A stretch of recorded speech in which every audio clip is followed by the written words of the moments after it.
Salve, salve galera! Eu sou o Luan Matheus, sou UX Designer e esse é o Papo de UX. Você sabe como ser um bom líder de design? Quais principais habilidades uma pessoa precisa ter para alcançar esse papel? Será que um líder de design é diferente de um líder de outras áreas? Muitas pessoas querem alcançar a tão sonhada liderança, mas talvez não fazem ideia do que precisa ter para chegar lá e o que fazer depois que chegar lá. Então, para sanar essas e outras dúvidas, convidei uma pessoa que tem uma carreira incrível em design. Ela é Product Design Manager na Hotmart, professora de pós-graduação na PUC Campinas e já trabalhou em grandes empresas como Conta Azul e Electrolux. Salve, salve, Mayra Lasca! Oi, Luan. Obrigada mesmo pelo convite. Eu tô super empolgada. Acho fantástico o teu programa. Acompanhei já alguns episódios. E para mim é um mega privilégio dividir isso com você e com a comunidade. Então, bora lá falar sobre o tema. Pô, valeu, brigadão. E antes da gente começar o papo, eu tenho um recado aí para você que está nos ouvindo. Já pensou em trabalhar em uma empresa que proporciona inovação em tecnologia? Lá na Accurate, inclusive, que é a empresa onde eu trabalho, além dos seus diversos benefícios, ela busca sempre evoluir todo o seu time, através de palestras, treinamentos e outras maneiras de aprendizado. Vem ser um talento com a gente. Acesse accurate.com.br/carreiras e saiba mais. E galera, eu tenho uma outra novidade super legal para vocês. Para quem quer aprender UX Design com lideranças de grandes empresas como Nubank, EdTech, Boa Vista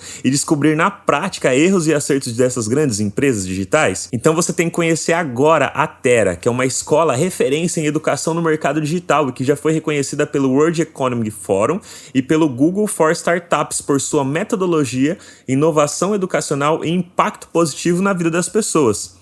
Aproveita o incentivo que eles estão dando para todo mundo que está ouvindo aqui de R$ 714 e você vai conseguir aprender com as melhores práticas e metodologias de UX Design do mercado. Acesse aí o site da Tera ou você pode também clicar no link que estará disponível aqui na descrição desse episódio e receber aí esse descontaço que a Tera está dando pra gente. Muito legal, né, galera? Mayra, conta pra gente um pouco aí da sua história como designer. Quando que você começou? Por que você quis entrar na área? Como é que foi essa sua trajetória aí de ter trabalhado como designer, tipo, numa empresa igual a Electrolux, por exemplo, que é mais focada em produtos físicos, né? E hoje a gente vê grande demanda aí pra galera em produtos digitais. Como que foi isso daí? Tô bem curioso. Então, a minha história com design, ela é curiosa também, porque como eu fiz a minha educação infantil e o meu ginásio ali em escolas públicas, e o formato de educação da escola tinha muita aula de educação física e muita aula de desenho, né? Então a gente pintava muito. Quando eu entrei no ginásio, de fato, que daí já tinham provas, etc.,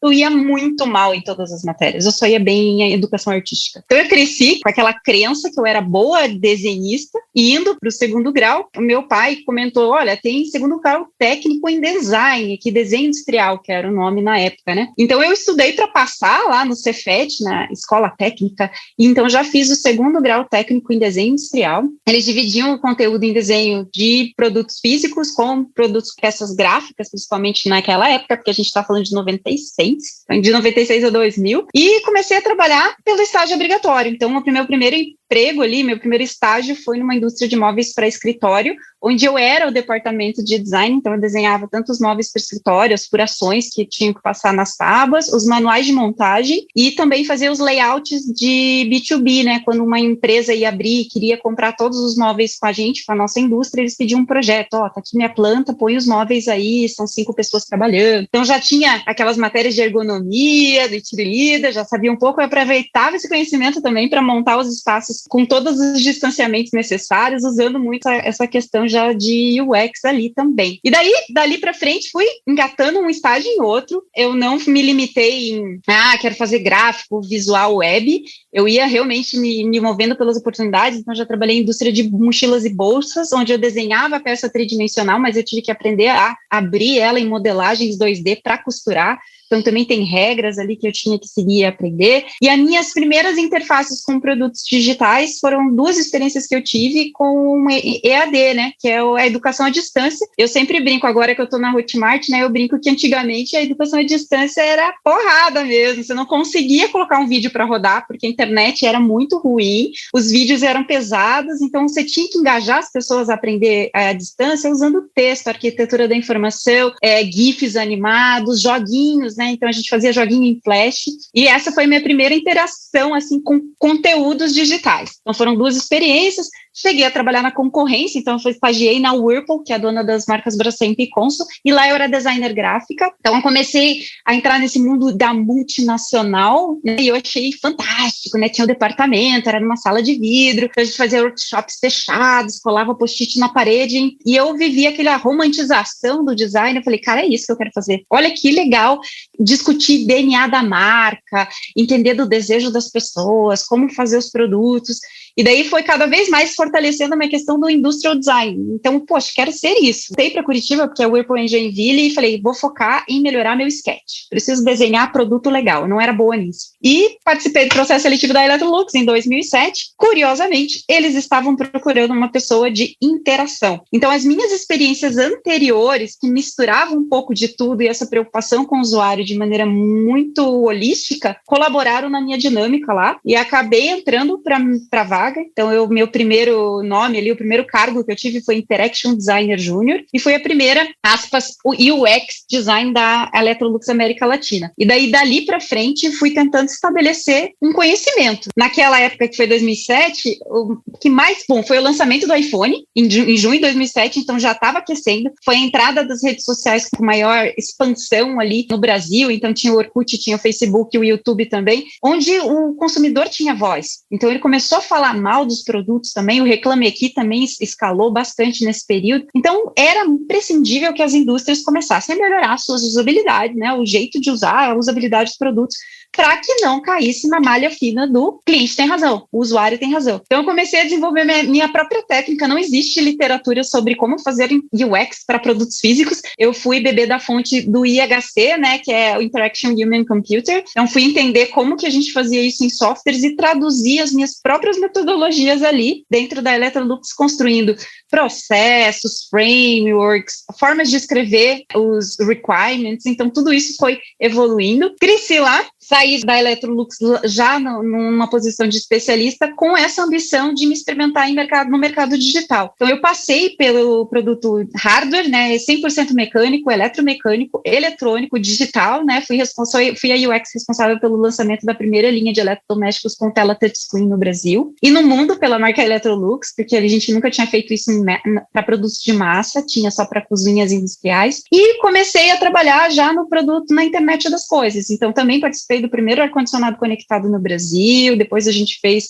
um fogão conectado dentro da mesma rede Wi-Fi, e ali estava muito limitada a própria organização da empresa, né? Então, quando você compra um projeto, quando você vende um projeto para a indústria, você tem que provar aquele investimento. Então, vai ser um novo fogão conectado. O aplicativo saía daquele investimento. Então, tinha o aplicativo do fogão, tinha o aplicativo do ar-condicionado, e aquilo começou a me incomodar. Falei, gente, a gente é Electrolux, é uma marca global, precisamos ter uma centralização dessa smart home, né, dessa casa inteligente. A gente tem que começar a olhar para isso. Então, a gente começou a criar essas provocações aqui pelo Brasil, porque a gente era mais acelerado, e conseguimos avançar nesse caminho. Então, trabalhei também no primeiro eletrodoméstico lançado globalmente pela marca Conectado, que foi uma French Door, e nos projetos de comando de voz também, né? Então, eu era representante Latinoamérica no Steering Committee para Voice Control. Daí, falei, não, gente, é muito digital, as coisas andam mais devagar na indústria, mas é normal, faz parte do processo, e eu preciso me provar em outros ambientes. Então, apareceu a Conta Azul,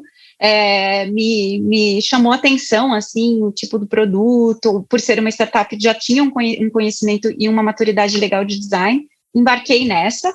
Não foi fácil, tive que vencer vários medos, né? Então, a Conta Azul fica em Joinville. Eu sou de Curitiba, então, quando aceitei o emprego, eu ia toda segunda-feira, 7 da manhã, deixei meus filhos aqui, tornei meu marido pai solteiro, e voltava sexta-feira à tarde, pegar eles na escola para garantir que eu tivesse aquela culpa de mãe abafada ali, porque era muita dor. Falei, nossa, estou escolhendo minha carreira em vez da minha família, todo aquele complexo, assim, mas deu super certo, eu consegui criando ali um pouco mais de conhecimento junto com os pares, comecei a trazer pessoas para perto, mais júnior mesmo, para elas me ensinarem, mentorarem, e as minhas experiências anteriores me trouxeram outras visões, né, de produto e de UX, que colaboraram bastante. Acabei tendo uma ascensão bem legal lá, né? Então, em 2 anos e meio, aproximadamente, fui me tornando gerente e me tornei a head do time mais recentemente. E agora estou aí fazendo uma nova fresquinha, mudança, indo para a Hotmart como gerente de produtos. Então, assim, super resumida, essa é a minha história com design, sou completamente apaixonada por isso.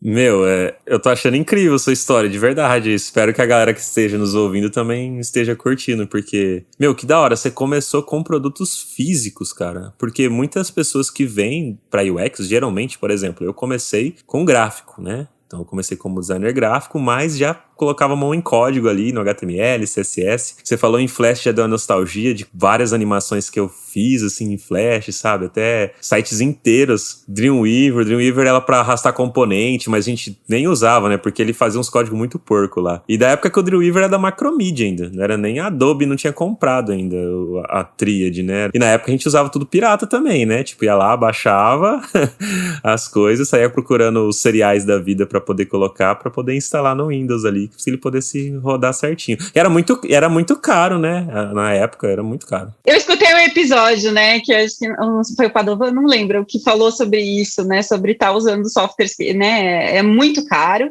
Eu realmente não tinha, quando eu tinha em casa era pirata, confesso aqui, tô sendo sob julgamento, mas era isso mesmo. E o Flash, a minha primeira experiência com o Flash, como eu sou ruim mesmo, eu admito, eu não sou boa em código, eu nunca aprendi isso na vida, não é meu nascimento, não foi nesse mundo. E daí tinha no Flash 5, que era o que eu usava, tinha a versão design, que daí você não precisava pensar tanto, você tinha que pensar menos, você só ia puxando as linhas de código pronto, assim. E foi assim que eu consegui fazer alguma coisa. Se não fosse isso, eu não estava aqui. Exatamente, mas é legal, porque antigamente, igual a gente tá falando, era muito caro mesmo. Hoje a gente paga aí uma licença estudante da Adobe, o pacote completo, tipo 80 e poucos reais, sabe? Então hoje tá bem mais barato. É claro, tem pessoas que é mais difícil de acessar isso, sim, mas geralmente quem tá na nossa bolha, digamos assim, no nosso universo de design, se você deixar de comer uma pizza no final de semana, você paga a licença do mês inteiro do Adobe, e aí você faz um freela ali que você consegue reverter aquela grana do trabalho que você fez. Então hoje tá muito mais fácil você usar software originais, né? Tipo, esses lances de modelo SaaS de negócio aí que a galera faz. Por mais que as empresas estão ganhando muita grana com isso porque é recorrente, mas a forma que facilitou para nós comprarmos e adquirirmos essas licenças ficou muito mais fácil. Com certeza. Além de versões, né, para quem está se experimentando, ainda tem vários aplicativos aí, o Canvas, o Miro, etc., várias formas gratuitas ainda de você se experimentar nesse ambiente e testar frameworks, ferramentas. Então, isso não era viável, né? Era muito ainda no papel. É porque designer não era... O designer antigamente era designer. Não era igual hoje, assim, a pessoa ela é focada mais em UI e de interface realmente de produto digital. Meu, na minha época, designer era que fazia tudo. Eu tive o título de webmaster, que era a pessoa que fazia layout, programava, fazia parte do front ali, do HTML, CSS, cuidava de banco de dados, subia o site no servidor, que tinha que ir lá e configurar o servidor, subia o site para FTP e ainda acompanhar para ver se não caía o servidor lá para você ficar vendo, sabe? Então, tipo, tinha que fazer tudo. Fiz muito freela, então eu fazia até alguma parte comercial lá, negociava com a empresa lá, com o cliente, entendia o que ele queria, desenhava, entregava, fazia cobrança, gerava boleto, mandava para cliente. Então, tipo, só que é bacana porque te gera muita experiência, isso te dá bastante skill depois quando você chega à questão de liderança. Eu acredito que te ajudou bastante a chegar nisso, você ter todos esses conhecimentos e que você não parou, né? Você correu atrás. Eu achei bem legal isso que você falou, a questão de você ter deixado... É seu filho ou sua filha? São dois, né? Meu filho estava com um ano e meio, 1 ano e 7, e a minha filha estava com 6 anos. Eu deixei eles aqui. Na verdade, eu sempre falo que foi meu marido que aceitou a proposta de trabalho, porque ele teve que aceitar separar o uniforme da natação, separar a flauta, fazer tudo que eu estava fazendo ali, dando conta, ele teve que fazer de segunda a sexta. Parabéns para ele e para você também, né, que, meu, se dispôs a isso, né, e foi para cima e deu tudo certo, né, isso é legal. Super certo, foi uma das coisas, acho que, de profissionalmente que eu mais aceitei. E isso daí deixar também de recado para a tua audiência, assim. Às vezes a gente acha, e falando sobre liderança, né? Eu tinha pessoas ao meu redor, na Electrolux, né, UX, ali, que falavam, Mayra, você devia ser gerente. E eu lá, não, imagina, nada a ver. Não, Mayra, você devia ser isso. E, não, nada a ver. Então eu já tinha um nível de reconhecimento, né, por algumas pessoas da minha rede ali, falando que eu tinha, elas me viam como líder. E eu estava sempre naquilo de competência, capacidade, e o próprio ambiente não era muito propício, né? A indústria, ela tem os seus truques ali, né, até em questões de gênero. E daí, quando eu saí para ganhar menos, para continuar uma posição, né, eu vejo hoje como líder, eu contrato muitas pessoas e a gente fez, nossa, a pessoa já quer dar um salto, né, a pessoa, meu Deus, né, eu não, para mim é muito gostoso ter sido reconhecida antes de ter o cargo, é muito melhor, porque você está validado naquela posição, alguém está te pedindo, seja minha líder, eu quero te seguir. Então, é uma coisa muito legal. E na Conta Azul, não foi diferente. Então, como eu cheguei como especialista, eu precisava me provar como especialista. Eu jamais pensei, nossa, um dia eu quero ser a head desse time. Jamais pensei. Até porque o Zanini, que era o head anterior, né, tinha uma rede de contatos, era super... eu brinquei com ele que a Conta Azul era igual o Zanini, né, tinha muita da referência da pessoa, ele, líder, como a marca da empresa ali e o time de design.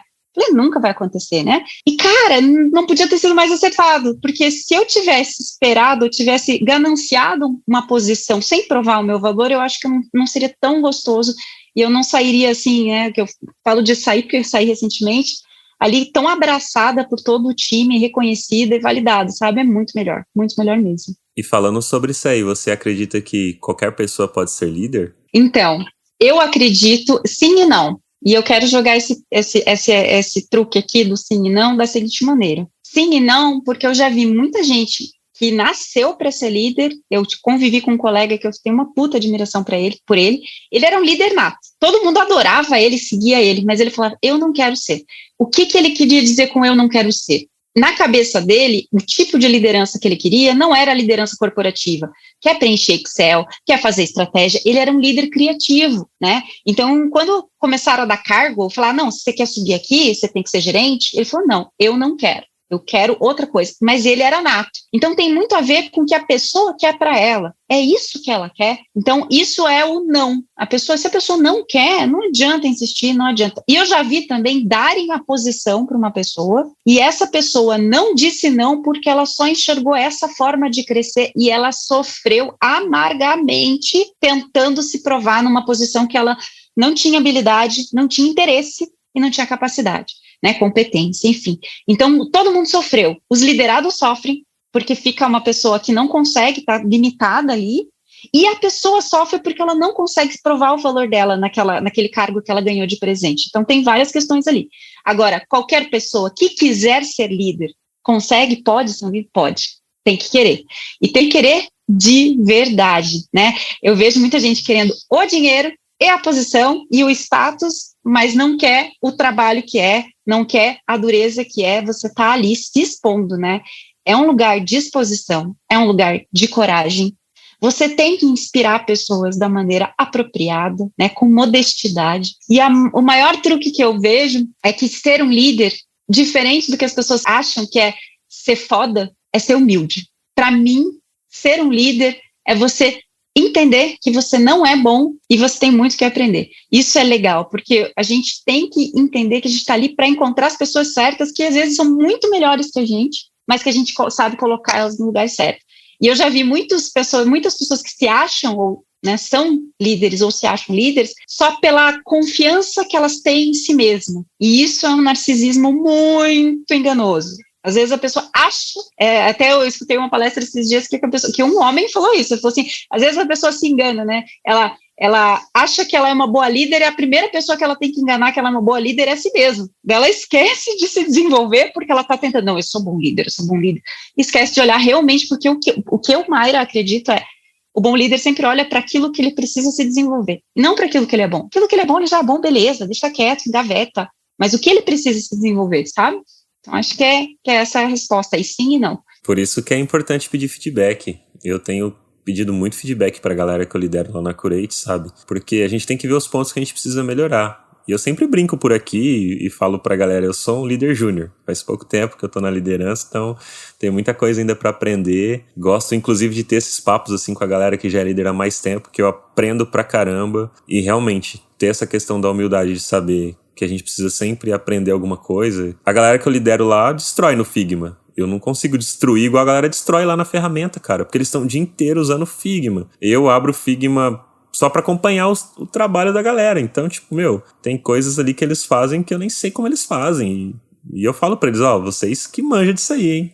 Tipo, vocês que arrebentam nisso aí. Eu só dou apoio ali quando tem necessidade pra alguma coisa. Tô com dúvida nessa ferramenta e tal.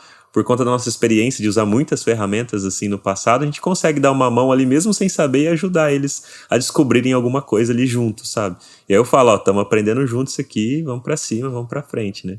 Isso é bacana. E você, como que você enxerga hoje em dia a questão da ansiedade com as pessoas? Por essa questão de, igual você falou, de querer logo chegar a ser líder porque talvez é uma forma de eu conseguir ganhar mais e, a galera no LinkedIn às vezes acaba exagerando, né? Tipo, começa a trampar, tipo, como júnior em um ano lá, coloca que é head de uma empresa lá em design e a pessoa tem, sei lá, 1-2 anos de experiência. Na sua visão, você acha que tem também um tempo certo para a pessoa se tornar líder ali? Claro, com relação ao design, mas qualquer outra profissão, né? Tipo, tem pouco tempo de experiência.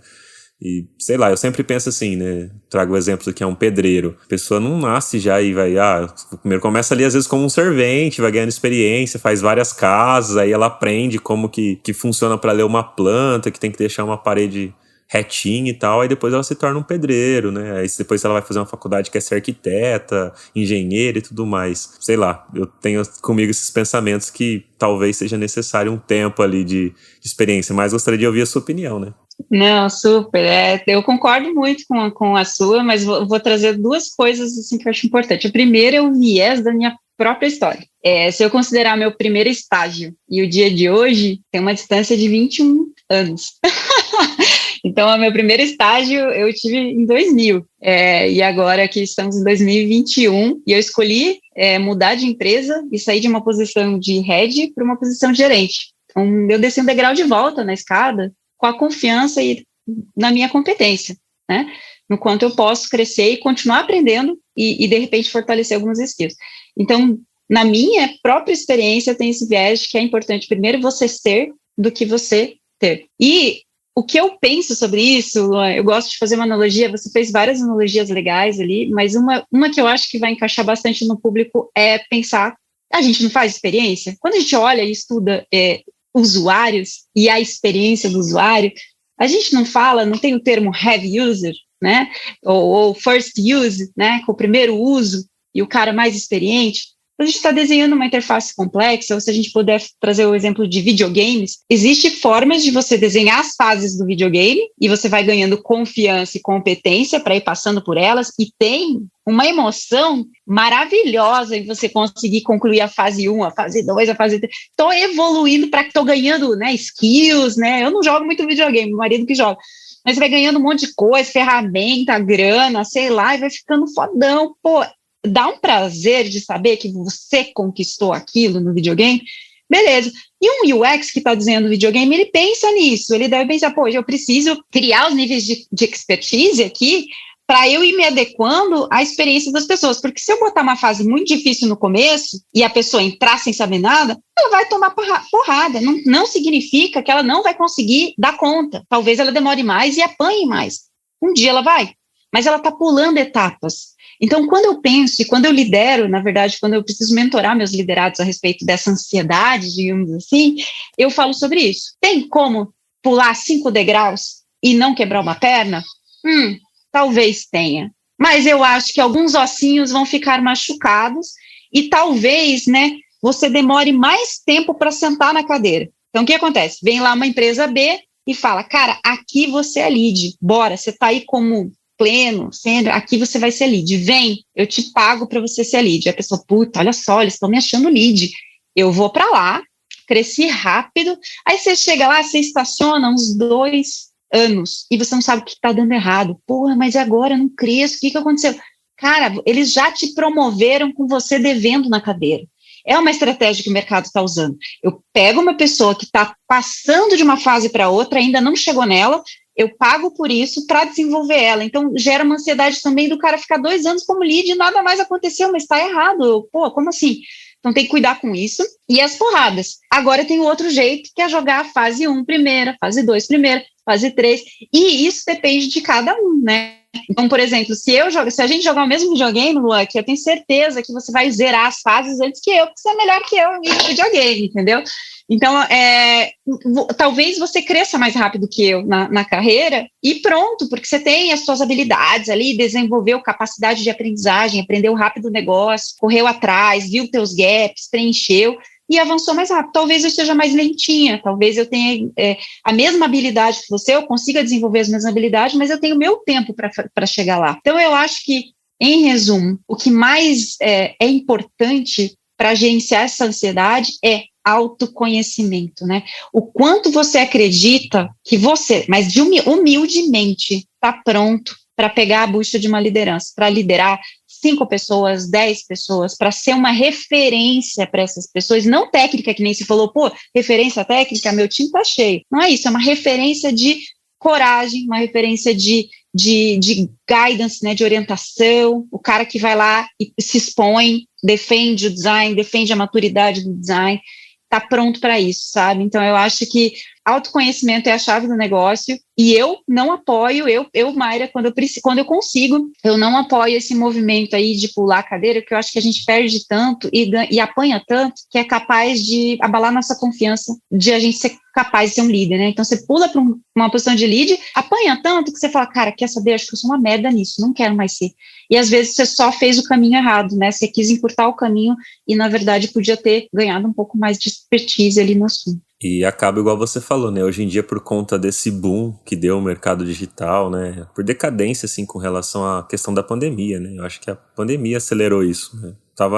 Tinha um boom já acontecendo, mas a pandemia acelerou, as empresas cada vez mais necessidade de produtos digitais por conta de todo mundo ficar em casa e tal. As empresas estão usando isso para poder, às vezes, segurar colaborador, segurar a galera e, salário alto, então vou ficar aqui ou vou para lá porque tá me pagando 2, 3 mil a mais. E, às vezes, a pessoa, como você falou, não se autoconhece para saber, se eu for para lá, beleza, vou ganhar mais, mas será que vai valer a pena? Né? Será que vale realmente essa troca? Né? Tipo, eu vou ganhar experiência, eu vou estar indo vou ir daqui de Planner Center para lead ali, será que eu consigo ter uma conversa com o diretor da empresa e o diretor às vezes falar alguma coisa mais grosseira, será que eu vou ter capacidade de sentir aquilo e ficar de boa, entender que às vezes ele tá falando pro meu crescimento? Quanto tempo, né, eu já passei por essas coisas assim. Eu acho que tudo isso, né, a questão que você falou, tipo, de enxergar essas soft skills, né? E aí eu queria até te perguntar com relação a isso, quais essas outras soft skills que você considera necessário ali para uma pessoa tá se tornando um líder, sabe? Tipo, olhar assim e falar, eu preciso desenvolver essas e essas aqui, né? Claro que todas são boas pra gente como seres humanos, mas eu acredito que tem algumas pontuais, assim, que acabam nos ajudando no dia a dia como um líder, sabe? Então, eu falei já de humildade, para mim ela é uma das principais, e eu digo isso com muita propriedade, assim, porque eu tive que aprender muito sobre isso, não nasci pronta para ter esse nível de humildade aí, para entender minha posição, meu papel, e daí eu sempre trago um ditado para reforçar esse discurso aí, que é um ditado aí budista que fala, né, que o aprendiz chegou assim para o mestre, o que eu faço para me tornar um mestre? Aí o mestre olha para ele, continue sendo um eterno aprendiz. E é bem isso, né? É a humildade de você saber que existe muitas coisas para aprender, muito diferente, perspectivas. Eu acho que uma outra coisa que daí vai entrar na outra característica que eu acho importante, que é a visão holística, que é a visão do todo. Se você fica muito no ego, se você está muito certo do que você quer, eu indivíduo, você acaba se perdendo no que é a representação de uma liderança. Uma liderança, ela é aberta a críticas, ela é aberta a discussões, a debates, ela não é única, né? Ela é coletiva. Então, visão holística e você trazer para dentro e para perto diferentes perspectivas, isso dentro do chapter de design, mas também nas discussões estratégicas com seus pares, mas espera aí, né? Eu conheço muito design que fica assim, o cara de produto, acho que tá certo, ele não fez isso, não, mas peraí, mas por que ele tá pensando assim? O que faz parte da história dele? O que falaram para ele achar que ele tá certo, né? Então a gente às vezes é muito reativo e esquece da principal habilidade de um designer de experiência, que é ser empático. Por que esse cara pensa assim? Deixa eu entender. E fala mesmo, cara, não estou entendendo, por quê? Porque me explica melhor a tua perspectiva para eu entender de onde vem essa tua necessidade, etc.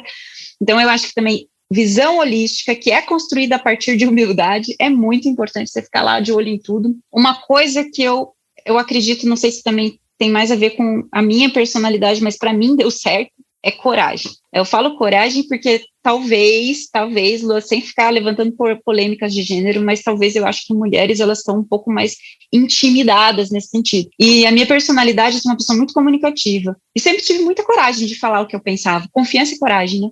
E eu percebo que isso fez muita diferença para eu ser uma referência como líder, porque muita gente pensa, fofoca, acha as coisas, mas não se expõe para defender ou não argumenta.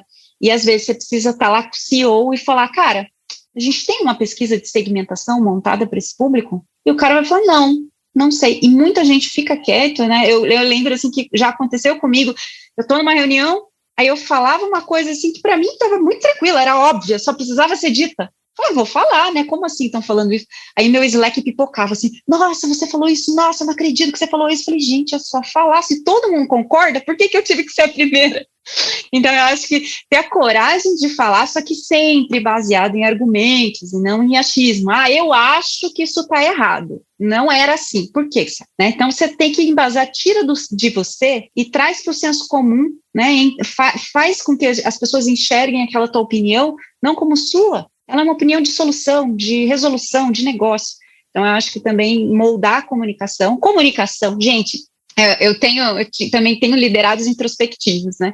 Que têm dificuldades, às vezes, de se posicionar, a personalidade um pouco mais acuada. Não precisa ser extrovertido e super falante para ser um ótimo líder, mas você vai ter que se comunicar, porque as pessoas precisam saber da tua opinião para se inspirar, para te seguir, para te ajudar, para te defender. Então, tem aquele livro, né, O Poder dos Quietos, que eu sempre indico para as pessoas que são mais introspectivas, mas vai ter que se comunicar. Se você já tem alguma dificuldade e visa uma posição de liderança, trabalha oratória. Eu tenho um colega que foi fazer aula de teatro para ser mais solto. Tem que fazer, tem que se ajudar. Então, acho que mais comunicação, deixa eu pensar. E você tem que estar dentro dos seus valores. E isso, para mim, no meu caso, é autenticidade. É você estar conectado com seus valores de verdade e as pessoas se espelharem neles. Você vai ser uma referência não pelo molde que você está montando, o estereótipo de líder que você está montando. Isso mudou muito para mim. Mas a líder que você é. Talvez você não agrade a todo mundo, e tudo bem, essas pessoas talvez não fiquem com você.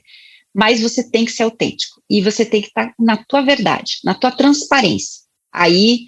Cara, daí por que vai dar errado, né? Você vai estar sendo você ali, você vai estar se expondo, daí você falou de feedback. Se você sendo você receber um feedback negativo, poxa, deixa eu pensar, será que eu não devia melhorar isso daqui?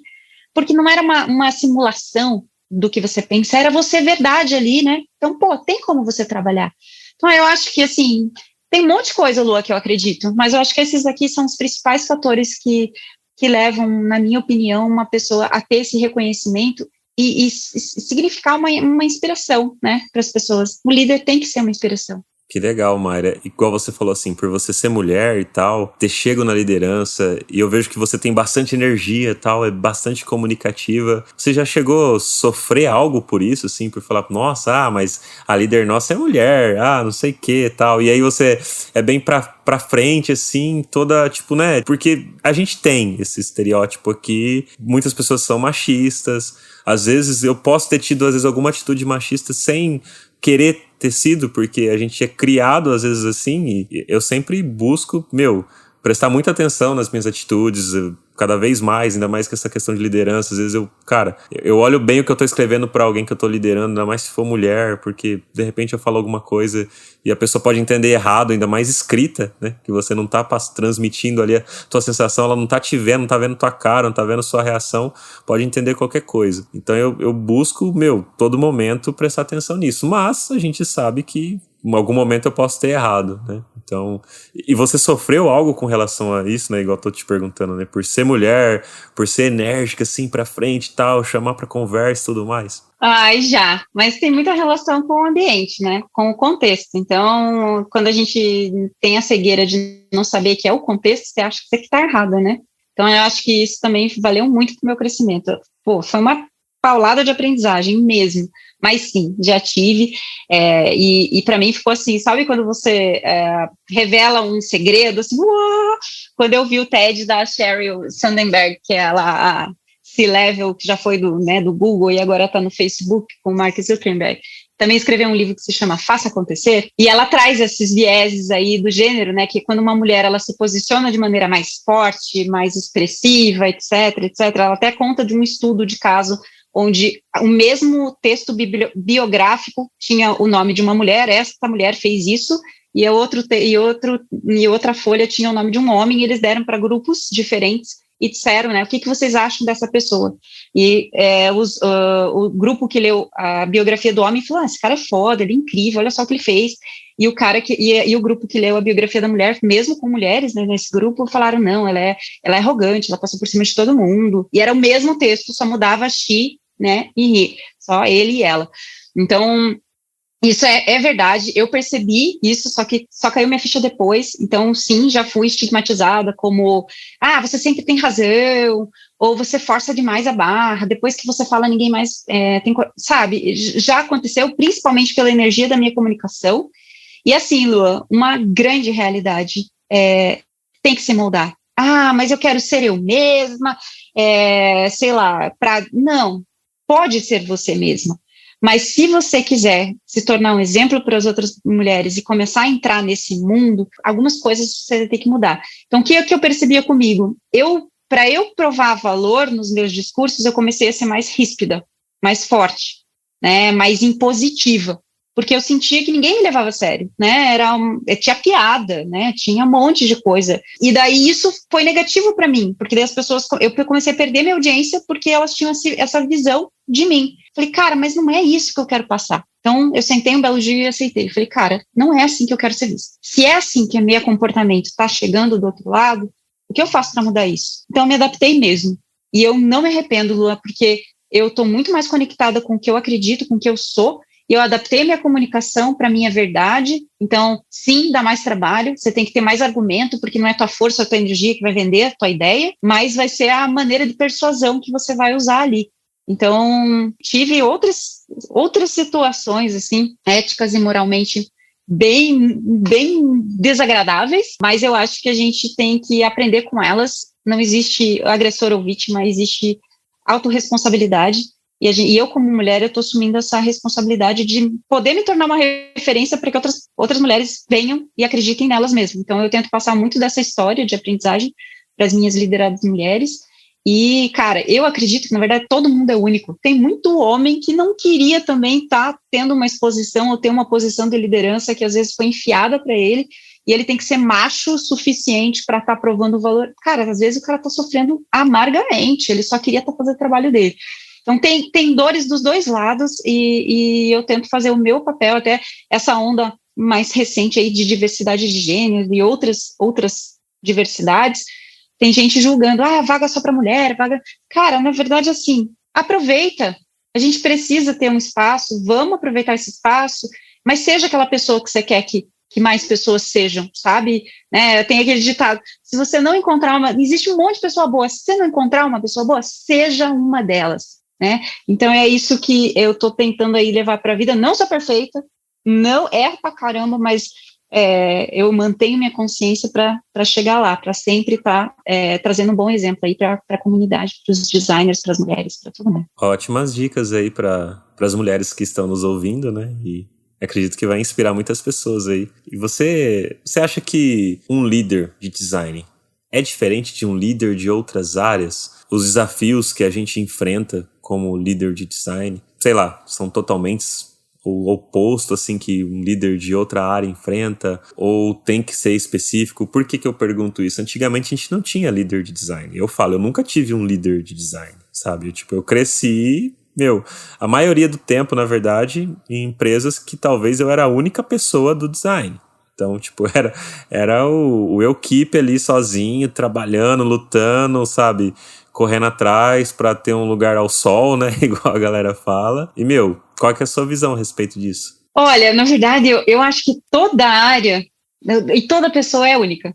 Então, para liderar pessoas, Não acho que tem diferença. Eu acho que você ser um ser humano íntegro e capacitado e que olha para suas deficiências e que corre atrás e vai buscar soft skills, ela é para todo mundo nesse sentido. Não tem distinção. Quando a gente fala de líder de design e ele tem os desafios do chapter de design, ele tem que vender maturidade, ele tem que vender técnica, ele tem que vender estratégia, aumentar o nível do produto em termos de experiência.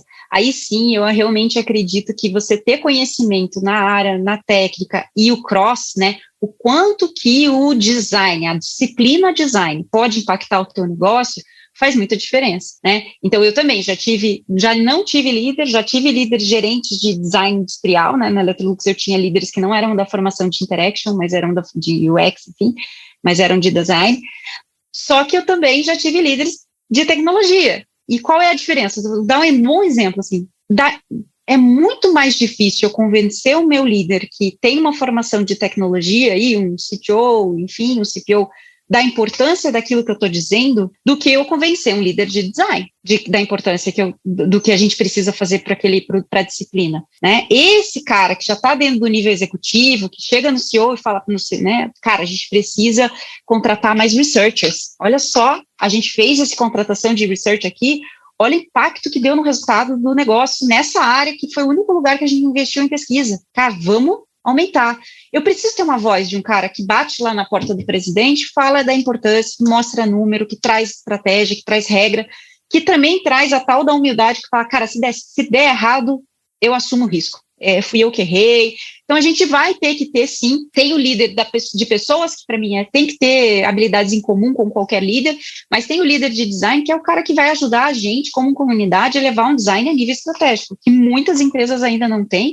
E, cara, o mais engraçado é que a gente, como designer, é chamado pelo time de marketing para ajudar, pelo time de produto, o time de CS. Pô, você pode dar uma olhada aqui no meu processo de sucesso, de atendimento ao cliente, o que eu estou fazendo errado, né? Então, cara, eu brincava lá na Conta Azul, eu falava, eu tinha interface com dados, com CX, era gente de todas as áreas. Eu falava, a gente precisava ter vários líderes de design comigo para a gente mudar os assuntos aqui. Então, design ele é uma disciplina que consegue melhorar e ajudar em várias áreas.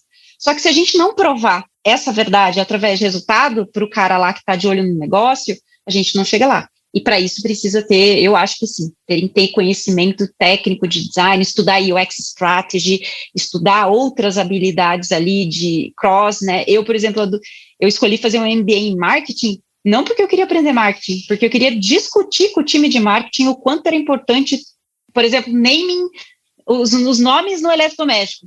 Gente, lá na Electrolux eu debatia tanto, a gente batia a boca para escolher o nome de uma função, que às vezes é uma função de uso, não tinha que ser assim, Super Blaster Fresh Door.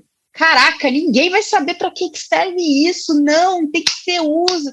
Então, assim, eu falei, cara, como que eu entendo mais dessa disciplina para eu dobrar eles estrategicamente? Eles falaram, cara, você estava certo. É isso aí, é UX. Nesse campo aqui, vamos colocar um nome entendível e didático, ali a gente bota um nome diferentão. Então, eu acho que é isso. A gente tem um pouco das duas coisas, mas sim, eu acredito que a gente tem que amadurecer as nossas características ali na disciplina também, para chegar mais longe com a disciplina. Isso aí que você falou é a questão da persuasão, né? Mais uma soft skill aí, super importante na questão da liderança, né? E falando sobre esse lance da persuasão, hoje em dia muito se fala sobre essa questão, né, de poder e autoridade, né? Que são duas coisas diferentes ali, que uma tá ligada em questão de você influenciar, que é esse lance da persuasão com as pessoas, e no outro tá de você, eu sou líder, eu mando, você obedece, né? Que é a questão da pessoa, tipo, exigir por questão do crachá ali, né? Eu tenho o crachá aqui, tô te mandando você fazer, então faz. Você acredita que existem momentos que o líder, às vezes, tem que usar desse poder de crachá ou não? Eu acho que se a pessoa não tem a capacidade ali de estar influenciando, em alguns momentos ela tem que estudar mais, mas tem que ser capaz de realmente usar da sua autoridade ali, não do poder, né? Tipo, de conseguir influenciar nessa persuasão, igual você fez. Você foi lá, fez um MBA de marketing. Igual você falou, eu quis dobrar ela, mas para algo positivo. Você não quis dobrar ela para ter uma vantagem. Você está pensando no resultado final do produto, que vai ser bom para quem vai usar, consequentemente vai ser bom para a empresa, que vai vender mais, as pessoas vão estar satisfeitas, vai gerar mais lucro e ponto final, né? Exatamente. Então, eu acho que é um tema que vai ser difícil a gente discutir de maneira aberta, né? É muito melhor quando a gente tem um exemplo vivo, você conseguir tomar uma decisão ali em cima disso. Mas a gente não pode ser hipócrita que em algum momento, como líder, e é por isso que a gente é líder e talvez seja pago para ser líder, você vai ter que se expor e assumir alguns riscos, né? O líder, ele tem, quem não sabe, tem esse papel que não é muito gostoso, às vezes é doloroso, às vezes você vai ter que ir contra toda a opinião do seu time, e não porque você nem quer ou é contrário à opinião do seu time, mas porque você vai ter que ser conveniente com o negócio da empresa. Então, é diferente, assim. Então, o que eu penso sobre isso? Eu evito, ao máximo, ter que usar uma autoridade. Acho uma bobagem. Eu acho que ser líder, como eu falei, é ser humilde, não é ser esse cara, essa ditadura, assim. Não faz sentido nem no meu estilo de liderança. Mas, toda vez que eu preciso chegar e trabalhar esse convencimento, essa persuasão com um liderado que pensa uma coisa completamente diferente, eu vou trabalhando essa conversa com ele. Falo, cara, tem certeza? Como é que a gente vai fazer? Ou eu transfiro responsabilidade. Por exemplo, achei muito legal a tua ideia, acho desafiador apresentar isso para a diretoria, mas o que você acha de montar uma apresentação e a gente vai junto? E você mostra e defende seus argumentos. Por que fazer isso? Porque ele também vai entender, e isso também acontece, né, Lu? Que às vezes as coisas não são tão simples assim para a gente como líder. Não é só chegar, faz assim que é assim que tem que ser para um diretor. Às vezes você tem que ir lá, pianinho, moldar, persuadir, trocar uma ideia, editar a ideia. Às vezes a nossa ideia não estava tão pronta, dar uma editada. Eu sempre falava que às vezes você tem que fazer a moeda de troca, né? Você consegue convencer 50% e outros 50% você deixa ele estar certo. Então, tem muito dessa negociação também. Então, às vezes eu transfiro a responsabilidade. Falo, cara, não vejo nenhum problema. Vamos lá. Eu te ajudo a defender, eu entendi o teu ponto de vista, mas você apresenta. Porque daí a gente também vai medindo o quanto que essas pessoas entendem dessas responsabilidades, e que é uma pré-preparação também para essa área mais de liderança, de negócio. E quando não tem jeito nenhum, eu uso a minha mega transparência e falo, cara, você está certo, eu concordo com você, mas devido a isso que a gente precisa atingir esse semestre, infelizmente, eu vou ter que dizer não para você e a gente vai ter que seguir com a outra ideia. Mas não é porque eu não quero, tá aqui meu argumento, vai doer em mim, e é isso, cara. Então, eu não é que eu não precise usar, mas quando eu uso ela de verdade. Ou eu digo, cara, infelizmente eu não concordo, você não me convenceu, né? Realmente eu precisava de mais argumentos sobre isso e a gente vai ter que seguir com a ideia de outra pessoa, ou a gente vai ter que trabalhar melhor. Então, eu acho que tem maneiras de você trabalhar com autoridade que não pareça uma ditadura sem fim, que, sei lá, você é o dono da verdade. E aí que entra essa característica aí de um líder humilde mesmo. Maravilha, muito legal esse exemplo que você deu, que realmente tem coisas que estão acima da gente que não dá, como você falou, ser transparente, falar, olha, né, tipo, vai ser assim por causa de XPTO, não tem o que fazer, bola pra frente, a gente tenta na próxima. E eu acho que vai também da galera que tá sendo liderado entender sobre isso, né, da galera, tipo, esse líder não fez um monte de coisas positivas pro time, né, então vamos entender que às vezes realmente não tá sobre o alcance dele de fazer isso que a gente gostaria, que a gente sabe que é o melhor, mas que agora não dá e em um outro momento vai dar certo. Tem a ver também com feedback, que eu já passei por situações em que, dando esse feedback, sendo transparente, a pessoa levou para dentro de casa o trabalho e não se convenceu, foi resiliente e foi lá e falou, cara, entendi o que ela quis dizer, então vamos mudar a ideia, eu vou melhorar a ideia. Então, tem a ver também com a pessoa que não desiste de provar a sua opinião e trazer outras perspectivas para ajudar aí e a gente conseguir colocar lá na mesa aquilo que está sendo passado. Então, já aconteceu também de ter os rebeldes falar, não, mas foram lá para o bem e mudaram a argumentação para daí passar. Então, eu acho que também aprende-se muito em vez de ficar só chateado. Mas eu já tive líderes, que a gente chama de chefe, né, que falaram, vai ser assim porque eu estou certo. E isso eu não uso, não concordo e não empatizo. Acho horrível.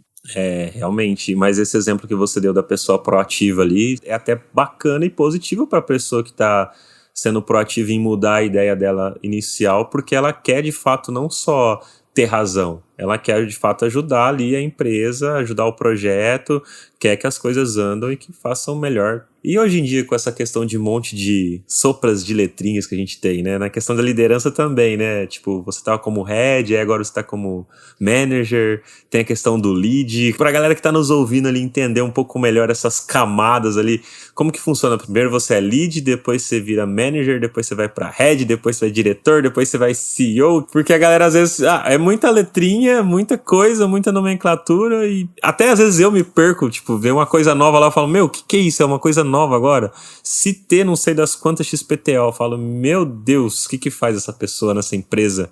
Uma vez eu fui num fórum de discussão justamente dessas nomenclaturas e assim, saímos de lá sem entender ou resolver nada. Então assim, vai ser até difícil, não vou me expor, não vou dar opiniões. A única coisa que eu vou completar sobre isso, e daí mais uma vez enviesada pela minha história, é que muito além de um cargo ou de um nome, eu acho que vale você estar ok com o teu desafio. Então, se você era head ou vice-presidente de design do mercado.com do bairro, e agora você tem uma puta oportunidade para ser lead de uma globo.com, tá? Pô, será que não faz sentido, né? O desafio, será que não é um progresso em termos de oportunidade? Então, eu acho que também, infelizmente, aqui egos se perdem, mas é a minha opinião, não me julgue, egos se perdem porque a gente corre atrás de um label, de um rótulo, talvez, e o que está dentro dele, às vezes nem é tão foda assim quanto o que você está pleiteando. Então, tem muita relação, assim, qual é o tamanho do desafio? Tem uma analogia que um amigo meu usava, é fantástica, é muito engraçada. Você pode ser o rabo do elefante ou você pode ser a cabeça da formiga. E faz muito sentido, né? A cabeça da formiga é que você pode ser o mega blaster leader de uma empresa pequena e está muito bem com isso. Ou você pode ser o rabo do elefante, que é que você não está numa posição ali muito alta ou de liderança, enfim, mas a empresa é global, é enorme, tem subdivisões e faz sentido para você. Então, não opino sobre nomes, porque mesmo eu me perco pra caramba, numa empresa era de um jeito, agora eu troquei, já está de outro, aí na Electrolux era completamente diferente também, porque era indústria, então é bem difícil de me conectar com posições aí, e olhar para o desafio, né? O que importa é aonde você quer chegar. Aonde você quer chegar? Faz sentido esse desafio que estão te oferecendo, né? Aí sim, claro que grana importa, porque às vezes, e você deve saber também disso, né, Lua, contratando, às vezes a gente abre a vaga lá, você vai contratar, o cara é lead e pede 3 mil, mas daí tem um outro cara que é em pleno e está pedindo 12. Aí você fala, caraca, meu, o que está acontecendo, né? Então, não é sobre título, é realmente sobre desafio e sobre competência. Quanto você se dá valor, quanto você acha que está preparado para uma posição ou não. Para mim é isso, hein? Querendo me salvar aqui de opinar em temas polêmicos. Mas perfeita a sua resposta, Maria. Mas eu conheço pessoas, conheço histórias, na verdade, de pessoas que iriam mudar para uma outra empresa só por causa do nome, do cargo, assim. Tipo, a pessoa ia fazer a mesma coisa, ter o mesmo salário, mas ia ter um nome diferente na carteira de registro e a pessoa estava disposta a mudar. E assim, vai de cada pessoa, mas eu penso, particularmente, como você falou, é a minha opinião, que não faz sentido isso, sabe? Eu acho que mais do que, como você falou, às vezes o próprio salário ou o próprio título é você estar feliz com o que você está fazendo. Porque no final mesmo assim da vida, quando a gente não estiver mais aqui, a gente vai olhar, né, e vai falar, poxa, o que eu fiz com o tempo que eu estive aqui? Será que eu passei a maior parte da vida fazendo algo que eu não queria ter feito? Ou será que eu aproveitei os momentos da minha vida e curti o processo, né? Igual você falou da fase do videogame, achei muito legal a sua ilustração, né? Foi legal ter passado a fase 1, fase 2, fase 3? Ou não? Joguei à toa, né? Desperdicei meu tempo ali jogando um jogo que eu não queria ter jogado, sabe? Eu acho que essa analogia do videogame é bastante bacana que você trouxe, sabe? É isso aí. E cara, é muito movido... Eu sempre falo, uma coisa que quem me conhece sabe. Eu dou 1 bilhão% de mim. Isso eu tenho até de feedback. Então, tipo, não importa o cargo que eu tô, não importa o que mandaram fazer. Se eu acredito, eu vou fazer o meu melhor. Então, eu dou o meu melhor em qualquer posição. eu dou o meu melhor. Fui para a Conta Azul, dei o meu melhor, eu saí de lá, falei isso pra galera, falei, cara, eu não me arrependo de sair, doeu sair de lá, eles sabem, mas eu não me arrependo de ter saído, porque eu dei tudo o que eu podia. Eu podia ter dado mais, talvez eu devia ter competências para dar mais, mas tudo o que eu podia eu dei. E agora, nesse novo desafio, eu vou dar. Então, é isso que eu não me arrependo. Não importa esse status ou isso, importa o desafio que eu estou aceitando para mim e o quanto que eu estou afim de me doar, impactar mesmo o mundo, né, com o negócio que a gente está produzindo ali, mas as pessoas ao meu redor, né, ser essa referência ali, né, essa paixão, né, então, para mim, faz muito sentido mais isso, tanto que já te contei a história aí que dei um downgrade para sair da Electrolux, daí agora estou fazendo um downgrade de volta, e cara, tem algum problema com isso? Não, eu não tenho, estou muito feliz, porque eu estou escolhendo os meus desafios, o meu caminho. O Anderson Gomes, que agora é meu líder, né, mas ele no curso de liderança de design, ele fala, né, define or be defined. Então, ou você define sua história, ou você escolhe o teu caminho, ou o rio vai te levar. E as pessoas ao teu redor vão dizer, o Luan é bom para isso, vamos deixar ele aqui. O Luan não falou, o Luan não escolheu, ele está sendo escolhido. Então, eu acho que a gente precisa realmente fazer um desenho, assim, do que faz sentido para cada um de nós e ser fiel a ele, correr atrás. É isso aí, para ter orgulho dessa vida aí, do videogame que a gente zerou. Boa, deixa uma dica aí para quem está nos ouvindo e quer traçar uma carreira aí para ser um dia líder de design. Ai, gente, nossa. Eu gosto de falar, tenha coragem e tenha humildade suficiente para entender que você precisa sempre buscar melhorar e se aceitar, né? Eu acho que é uma coisa que serve para mim. A gente não vai ser perfeito. Então, a busca da perfeição ou do líder maravilhoso é uma hipocrisia. A gente não vai conseguir chegar lá. Eu tenho vários defeitos e eu vou continuar trabalhando neles. Mas busque ser o seu melhor, sabe? Entenda o que aquele teu ambiente precisa e seja. E outra, não espere um cargo. Seja líder por influência. Seja líder se você é júnior, se você é estagiário. Chame as pessoas para participar do workshop. Pergunte aí para o teu chefe, Luan, posso fazer um workshop e chamar o presidente para participar? Sabe? Seja essa pessoa que você gostaria de ter como líder, sabe? Vá além do que esperam de você. Para mim, a liderança tem muito mais a ver com o que você já que você já conseguiu construir, ou do que alguém acredita que você é capaz. Acreditar não é tudo, seja, sabe? Então, acho que a minha dica é isso, não se esconda atrás das suas inseguranças, dos seus medos, errar faz parte do processo e faz parte de adquirir experiência. Todo mundo fala isso, né, chavão pra caramba, mas eu acho que para mim fez muito sentido, aprendi muito fazendo cacaca mesmo, e daí corrigindo e aprendendo como melhorar elas. É isso que eu deixo. Mayra, muito obrigado aí pelo papo. Eu quero pedir agora para você divulgar as suas redes sociais para quem está nos ouvindo, às vezes ficou com alguma dúvida ou quer te agradecer por algo que você disse aqui, motivou essa pessoa. Como ela pode te encontrar aí no Instagram, LinkedIn, Facebook, Twitter, site, que você tiver, divulga aí pro pessoal, fica à vontade. Tá bom. Eu vou deixar principalmente o Instagram, que é Mayra Lasca, e o LinkedIn também, vocês vão me encontrar como Mayra Lasca, tá? São as duas redes sociais que eu mais sigo, mais atuo, especialmente o LinkedIn, né? Sou uma capricorniana, trabalhadora. Então, o LinkedIn é a minha rede social master, é onde eu faço muitas coisas e pode chegar a conversar, né? Teve vários momentos que eu já dei mentoria aí para pessoas, meninas, meninos que precisaram de bater um papo. Minha agenda é aberta, eu sempre gosto de trocar ideias, como estou aqui, né? Você, Lua, me ofereci lá, falei, Lua, me chama! E é isso.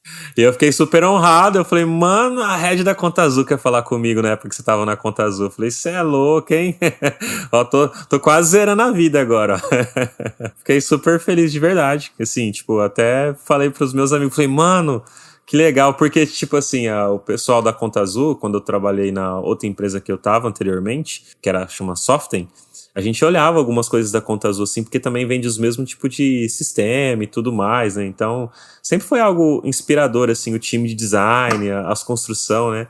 E aí hoje, conversar com você que passou por lá e você me chamou, assim, pra gente bater um papo, cara, Eu fiquei super feliz de verdade, assim, muito legal. Você que é famoso, Luan, espero que seja mais aí, continue fazendo um trabalho incrível que você está fazendo aí, chamando mais gente para essa disciplina maravilhosa que somos apaixonados. Então, super incentivo, precisando, tô aqui também, pode chamar outras vezes, se quiser indicações de pessoas incríveis, tenho várias também para te passar. Foi um prazer estar aqui, de verdade, de coração. Obrigado, Mayra. Eu que fico feliz e honrado mesmo de coração. E quero agradecer também todo mundo aí que está nos ouvindo. Espero que tenham curtido aí bastante esse nosso papo sobre liderança. Não esquece de baixar o nosso e-book lá, gratuito, sobre as 10 heurísticas de Nielsen. Só clicar no link da nossa bio no Instagram. É isso daí. Valeu e até o próximo episódio.